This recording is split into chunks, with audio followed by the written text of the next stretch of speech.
શહેરમાં મેટ્રો રેલવેનું સ્વપ્ન સાકાર થઈ રહ્યું છે, પરંતુ તેની નિર્માણ પ્રક્રિયાને કારણે શહેરના મુખ્ય માર્ગો પર ટ્રાફિકની સ્થિતિ જટિલ બની છે। ખાસ કરીને જ્યારે બોર્ડની પરીક્ષાઓ નજીક છે ત્યારે શિક્ષણ વિભાગ અને ટ્રાફિક પોલીસ માટે વિદ્યાર્થીઓને સમયસર કેન્દ્ર પર પહોંચાડવા એ એક મોટો પડકાર છે।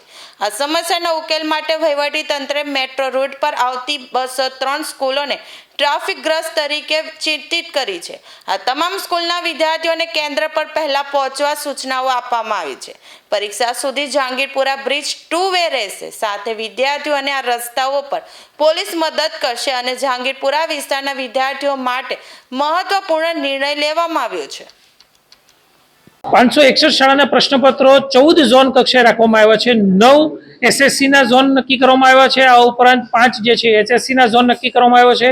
આ બધી જગ્યાએથી પ્રશ્નપત્રોનું વિતરણ થશે। આ માટે તમામ સરકારી સ્ટાફની જે નિમણૂક થઈ ચૂકી છે। આ ઉપરાંત સરકારી પ્રતિનિધિ પ્રશ્નપત્ર લઈને શાળામાં જનાર છે એ સરકારી પ્રતિનિધિઓની પણ મિટિંગ આજરોજ શરૂ છે, જેથી કરીને એમને પણ નાની બાબતોથી અવગત કરી શકાય છે।